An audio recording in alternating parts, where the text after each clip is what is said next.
राधे राधे मित्रों, मैं मीनाक्षी आपका स्वागत करती हूँ आपके अपने YouTube चैनल में। दोस्तों, आज के वीडियो में हम जानेंगे कि चतुर्मास व्रत कब करना चाहिए और चतुर्मास व्रत की कथा क्या है। चतुर्मास के व्रत में विष्णु भगवान का पूजन कैसे करना चाहिए। तो दोस्तों, आप हमारे वीडियो को पूरा सुने। आपको हमारा वीडियो पसंद आई तो हमारे वीडियो को लाइक करें, हमारे चैनल को सब्सक्राइब करें। भगवान विष्णु आपकी सभी मनोकामनाओं को पूर्ण करें, ऐसी हमारी मंगल कामना है। तो चलिए दोस्तों, अब हम शुरू करते हैं चतुर्मास व्रत की कथा। चतुर्मास व्रत देवसैनी एकादशी के दिन से ही शुरू किया जाता है। कुंती पुत्र युधिष्ठिर बोले, हे भगवान, विष्णु भगवान का शयन व्रत किस प्रकार किया जाता है, सब कृपा पूर्वक कहिए। श्री कृष्ण भगवान बोले, हे राजन, अब मैं आपको विष्णु शयन का व्रत बताता हूँ और साथ ही साथ चातुर्मास व्रत को भी कहता हूँ। आप ध्यान पूर्वक सुनिए। जब सूर्य नारायण कर्क राशि में स्थित हो तब विष्णु भगवान को शयन कराना चाहिए और सूर्य नारायण के तुला राशि में आने पर भगवान को उठाना चाहिए। लोंद या अधिक मास आने पर भी यह विधि वैसे ही रहती है। इस विधि में अन्य देवताओं को शयन नहीं कराना चाहिए और न ही उठाना चाहिए। आषाढ़ माह के शुक्ल पक्ष की एकादशी का विधि पूर्वक व्रत करना चाहिए। उस दिन विष्णु भगवान की प्रतिमा बनानी चाहिए और चतुर्मास व्रत का नियम करना चाहिए। सबसे प्रथम उस प्रतिमा को स्नान कराएं, फिर उसे सफ़ेद वस्त्रों को धारण कराकर तकियादार शैया पर शयन कराएं। धूप, दीप, नैवेद्य आदि से विष्णु भगवान का पूजन करें। भगवान का पूजन शास्त्र ज्ञाता ब्राह्मणों के द्वारा ही कराना चाहिए। तत्पश्चात विष्णु भगवान की स्तुति करनी चाहिए। हे भगवान, मैंने आपको शयन कराया है, आप शयन से संपूर्ण विश्व सो जाता है। मेरी आपसे हाथ जोड़कर विनय है कि आप जब 4 मास तक शयन करें तो मेरे चतुर्मास व्रत को निर्विघ्न पूरा कराएं। इस तरह विष्णु भगवान की स्तुति करके शुद्ध भाव से मनुष्य को दातुन आदि के नियमों को ग्रहण करना चाहिए। विष्णु भगवान के व्रत को शुरू करने के 5 काल वर्णन किए गए हैं। देवशयनी एकादशी से लेकर देवोत्थान एकादशी तक चतुर्मास को शुरू करना चाहिए। द्वादशी, पूर्णमासी, अष्टमी या संक्रांति को व्रत आरंभ करना चाहिए और कार्तिक मास के शुक्ल पक्ष की द्वादशी को समाप्त कर देना चाहिए। इसके व्रत से समस्त पाप नष्ट हो जाते हैं। जो मनुष्य इस व्रत को प्रतिवर्ष करते हैं वह सूर्य के समान दैदीप्यमान विमान पर बैठकर विष्णु लोक को जाते हैं। हे राजन, अब आप इसका पृथक पृथक फल सुनिए। जो मनुष्य देव मंदिरों में रंगीन बेलबूटे बनाता है उसे 7 जन्म तक ब्राह्मण की योनि मिलती है। जो मनुष्य चतुर्मास के दिनों में विष्णु भगवान को दूध, दही, घी, शहद, मिश्री के द्वारा स्नान कराता है वह वैभवशाली होकर सुख भोगता है। जो मनुष्य श्रद्धा पूर्वक भूमि, स्वर्ण, दक्षिणा आदि ब्राह्मणों को देता है वह स्वर्ग में जाकर इंद्र के समान सुख भोगता है। जो विष्णु भगवान की स्वर्ण प्रतिमा बनाकर धूप, दीप, पुष्प, नैवेद्य आदि से विष्णु भगवान का पूजन करते हैं वह इंद्रलोक में जाकर अक्षय सुख को भोगते हैं। जो मनुष्य चतुर्मास के अंदर नित्य प्रति तुलसी जी भगवान को अर्पित करता है या स्वर्ण की तुलसी अर्पित करता है वह स्वर्ण के विमान पर बैठकर विष्णु लोक को जाता है। जो मनुष्य विष्णु भगवान की धूप दीप से पूजा करते हैं उनको अनंत संपत्ति मिलती है। जो मनुष्य इस एकादशी से कार्तिक के महीने तक अश्वत्थ वृक्ष और विष्णु की पूजा करते हैं उनको विष्णु लोक की प्राप्ति होती है। इस चातुर्मास व्रत में जो मनुष्य संध्या के समय देवताओं तथा ब्राह्मणों को दीपदान करते हैं, सोने के कमल के वस्त्र देते हैं तथा ब्राह्मणों को सोने के कमल के वस्त्र देते हैं, विष्णु लोक को जाते हैं। जो मनुष्य भक्तिपूर्वक भगवान का चरणामृत लेते हैं वह इस संसार के आवागमन के चक्र से छूट जाते हैं। जो विष्णु मंदिर में नित्य प्रति 108 बार गायत्री मंत्र का जाप करते हैं वह पापों से लिप्त नहीं होते। जो मनुष्य पुराण धर्म शास्त्र को सुनते हैं, वेद पाठी ब्राह्मणों को वस्त्रों और स्वर्ण सहित उनका दान करते हैं वह ज्ञानी, धनी और कीर्तिमान होते हैं। जो मनुष्य विष्णु भगवान या शिव जी का स्मरण करते हैं, अंत में उनकी प्रतिमा दान करते हैं वह सब पापों से रहित होकर गुणवान बनते हैं। जो मनुष्य सूर्य नारायण को अर्घ्य देते हैं और समाप्ति में स्वर्ण रक्त गोदान करते हैं उनको पूरी आयु की स्वस्थ देह प्राप्त होती है तथा कीर्ति, धन और बल पाते हैं। चतुर्मास में जो मनुष्य गायत्री मंत्र के द्वारा तिल से होम करता है और चतुर्मास समाप्त हो जाने पर तिल का दान करते हैं उनके समस्त पाप नष्ट हो जाते हैं और निरोग्य शरीर मिलता है, सुपात्र संतान होती है। जो मनुष्य चतुर्मास व्रत में अन्न से होम करते हैं वह समाप्त हो जाने पर घी, घड़ा और वस्त्रों को दान करते हैं वह ऐश्वर्यशाली होते हैं तथा ब्रह्मा के समान सुख भोगते हैं। जो अश्वत्थ वृक्ष की पूजा करते हैं, अंत में स्वर्ग सहित वस्त्रों का दान करते हैं उनके समस्त पाप नष्ट हो जाते हैं। जो मनुष्य तुलसी को धारण करते हैं और अंत में विष्णु भगवान के निमित्त ब्राह्मणों को दान करते हैं विष्णु लोक को जाते हैं। जो मनुष्य चतुर्मास व्रत में भगवान के शयन के उपरांत उनके मस्तक पर नित्य प्रति दूध चढ़ाते हैं और अंत में स्वर्ण की दुर्वा दान करते हैं, वह दान देते समय जो इस प्रकार स्तुति करते हैं कि हे दुर्वे, जिस भांति इस पृथ्वी पर शाखाओं और छोटी छोटी शाखाओं में फैली हुई हो, उसी प्रकार मुझे अजर अमर संतान दो। ऐसा करने वाले मनुष्य के सभी पाप छूट जाते हैं और अंत में स्वर्ग को जाते हैं।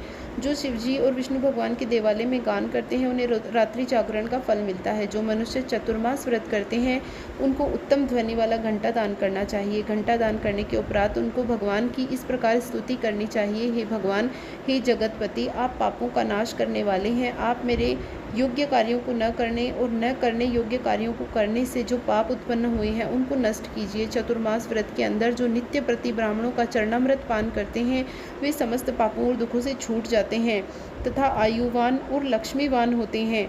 चतुर्मास व्रत समाप्त हो जाने के बाद गोदान करना चाहिए। यदि गोदान न कर सके तो वस्त्रदान अवश्य करना चाहिए। जो ब्राह्मणों को नित्य प्रति नमस्कार करते हैं उनका जीवन सफल हो जाता है और वह समस्त पापों से छूट जाते हैं। चतुर्मास व्रत की समाप्ति में जो ब्राह्मणों को भोजन कराता है उसकी आयु और धन में वृद्धि होती है। जो मनुष्य अलंकार दक्षिणा को दान करते हैं वह चक्रवर्ती, आयुवान, पुत्र दान राजा होते हैं और स्वर्ग लोकों में प्रलय के अंत तक इंद्र के समान राज्य करते हैं। जो मनुष्य सूर्य भगवान और गणेश जी को नित्य प्रति नमस्कार करते हैं उनकी आयु और लक्ष्मी बढ़ती है और यदि गणेश जी प्रसन्न हो जाएं तो मनवांछित फल भी प्रदान करते हैं। गणेश जी और सूर्य के प्रतिमा ब्राह्मण को दान देने से सभी कार्य सिद्ध होते हैं। जो मनुष्य दोनों ऋतुओं में महादेव की प्रसन्नता के लिए रूपा दान करते हैं, जो नित्य प्रति तिल और वस्त्रों के साथ तांबे का पात्र दान करते हैं, उनके यहाँ स्वस्थ सुंदर शिव भक्त पुत्र उत्पन्न होते हैं।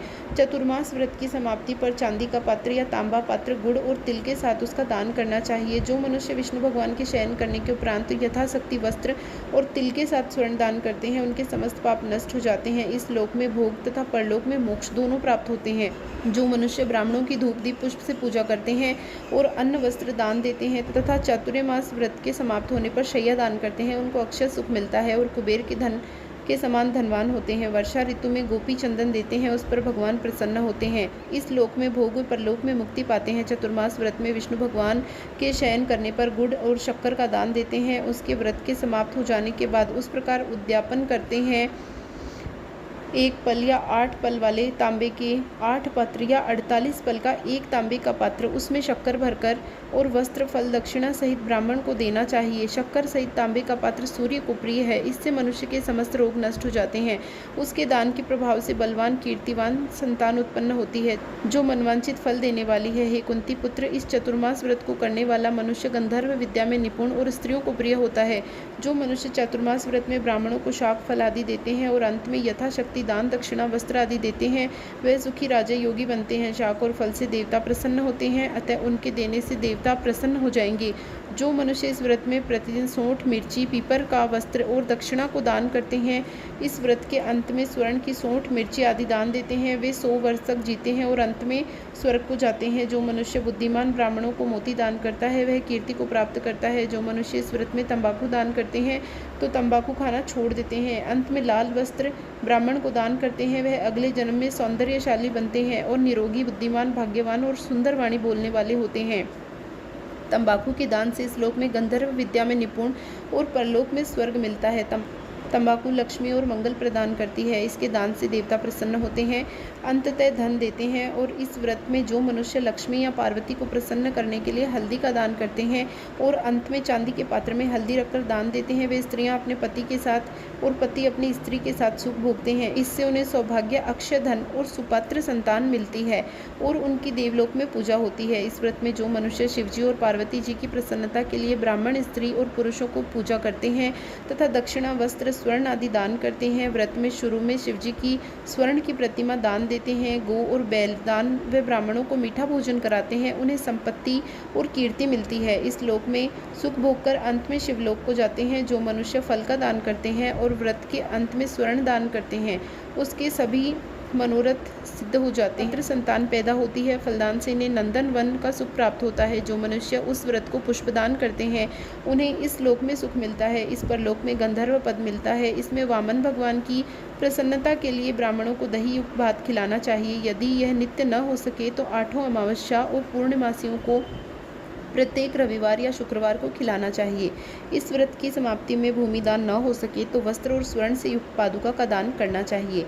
ऐसा करने से इस लोक में धन, धान्य, पुत्र, विष्णु भगवान की भक्ति मिलती है। अंत में विष्णु लोक को जाते हैं। जो मनुष्य दान और आभूषण से युक्त बछड़ा गो सहित दान करते हैं, इस लोक में ज्ञानी और किसी के सेवक नहीं बनते। अंत में ब्रह्मलोक में जाकर वे पितरों के साथ अनंत सुख प्राप्त करते हैं।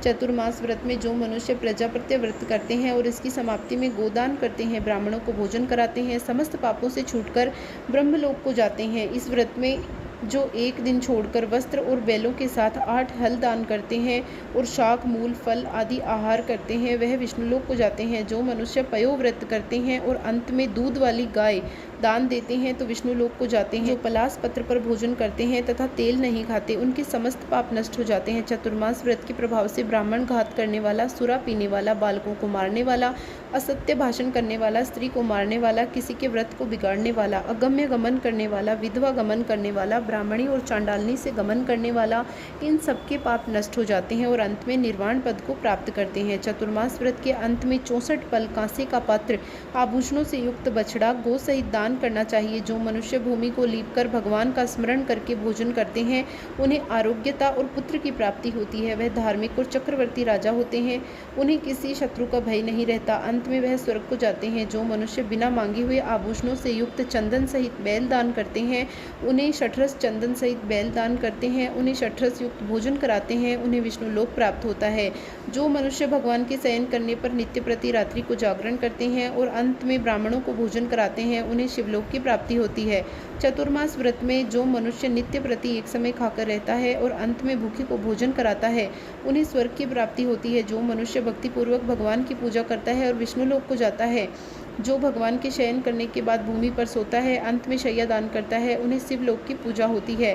चतुर्मास व्रत में जो मनुष्य मैथुन नहीं करता, वह बलशाली, यशस्वी, लक्ष्मीवान होता है तथा अंत में स्वर्गलोक को जाता है। जो मनुष्य इस व्रत में उत्तम चावल या सह परिवार जो खाता है, वह स्वर्ग को जाता है। चतुर्मास व्रत में तेल नहीं लगाना चाहिए। अंत में कांसे या मिट्टी के पात्र में तेल भरकर दान करना चाहिए, वह विष्णु लोक को जाता है। जो इस व्रत में शाक नहीं खाता, अंत में चांदी के पात्र को वस्त्र में लपेटकर दान देता है, वह शिवलोक में जाकर ख्याति प्राप्त करता है। जो मनुष्य इस व्रत में गेहूं को त्याग कर भोजन करते हैं, वह स्वर्ण या गेहूं दान करते हैं, उन्हें अश्वमेघ यज्ञ का फल मिलता है। जो मनुष्य इस व्रत में अपनी इंद्रियों का दमन करता है, उसे अश्वमेघ यज्ञ का फल मिलता है। जो मनुष्य श्रावण में शाक, भादों में दही, कार में दूध और कार्तिक में दाल को त्याग देते हैं, उन्हें निरोगी काया प्राप्त होती है। जो स्नान करके विष्णु की पूजा करते हैं, वह स्वर्ग को जाते हैं। जो मनुष्य इस व्रत में मीठा, खट्टा, कड़वा पदार्थ त्याग देते हैं, वह समस्त दुर्गुणों से छूट जाते हैं और स्वर्ग को जाते हैं। जो मनुष्य भगवान को स्मरण करते हैं और उन्हें स्वर्ग की प्राप्ति होती है। जो मनुष्य इस व्रत में पुष्प आदि का धारण काल छोड़ देते हैं, वे स्वर्ग लोक को जाते हैं। इस व्रत में मनुष्य चंद्रायण का व्रत करते हैं, वह स्वर्ग लोक को जाते हैं। जो मनुष्य इस व्रत में एकमात्र दूध पर जीवन निर्वाह करते हैं, उनका वंश प्रलय के अंत तक चलता है। जिस दिन भगवान को शयन करते हैं, उसी दिन ब्राह्मणों को दान और वस्त्र, भोजन आदि कराना चाहिए। यह समस्त दान वेद पाठी धार्मिक ब्राह्मण को देना चाहिए। चोरी करने वाला, मद्यपान करने वाला, अगम्य गमन करने वाला, अधर्मी, शास्त्रों का निरादन करने वाला, मिथ्या बोलने वाला, अन्य त्याज्य कर्म करने वाले ब्राह्मण को दान देने से उल्टा पाप लगता है और नरक की प्राप्ति होती है।